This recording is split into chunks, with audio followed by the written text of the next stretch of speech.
Lumaro na nga muli si De'Aaron Fox at Dylan Harper sa Game 3. Yun nga lang, alam mong hindi 100% ang kondisyon ng dalawang combo guard.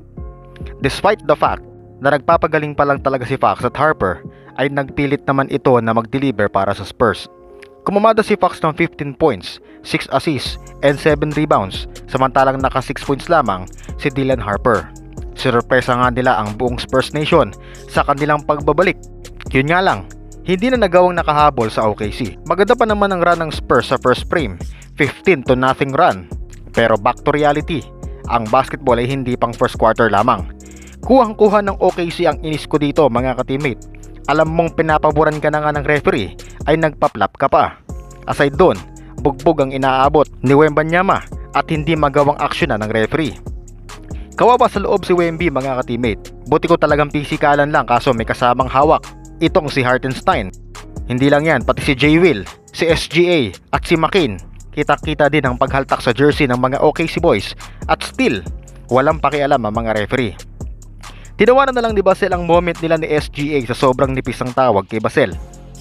Well, paano ba dapat pigilan si SGA? Well, si SGA ay mautak talaga maglaro mga ka-teammate. Bukod sa flapper, ay aminado tayong excellent player talaga. Mahirap i-shutdown si SGA dahil kabisado nito ang midrange, free throw at pag-control ng tempo. Pero base sa mga nag-attempt na pigilan si SGA, ay ganito ang ginagawa ng mga teams to shutdown him. Una, i-pressure sa half court. Huwag bibigyan ng space sa midrange dahil doon siya pinaka-deadly. Yung step back at pull up niya, yun ang kailangan malimitahan. Pangalawa, limitahan ng free throws. Huwag mag-reach at mag-swipe sa drive niya. Doon siya kumukuha ng fouls. Force him to take contested jumpers instead of letting him get downhill. Mas okay na 2-point contested shot yon mga ka-teammate kaysa sa dalawang free throws. Ito ang mas effective mga ka-teammate. Send doubles late sa shot clock.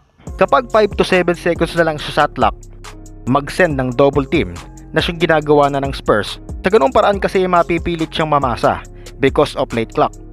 Okay ang double team pero wag sobrang maaga dahil magaling siya magbasa ng defense at makahanap ng open teammate. Bantayan ang pace, yan ang ika-4.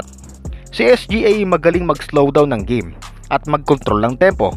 Kailangan i-push ang pace sa transition para hindi siya makapag-setup. Kapag nagiging half-court game lang, mas pabor kasi yun sa kanya. Number 5, make him a passer. I-trap siya minsan at force him to kick out. Hindi siya selfish mga ka-teammate, pero mas bababa yung usage niya kung kailangan niyang maghanap ng kakampi. Pagkatapos, yung weak side shooters ng Oklahoma ang kailangan mong i-contest pagkatapos. Well, sa mga pamamaraan na yan, ay kailangan ng extraordinary effort yan mga ka-teammate dahil mapapagod talaga ang Spurs. Kaya nga suggestion ko na bumunot si Coach Mitch Johnson off the bench na pwedeng maging hero offensively and defensively.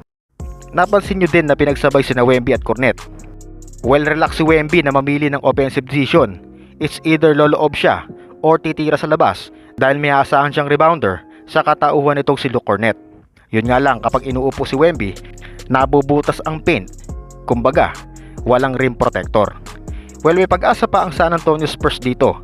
Basta tamang laro lang, tamang balasa at tamang game plan para makasabay sa OKC at manalo sa series.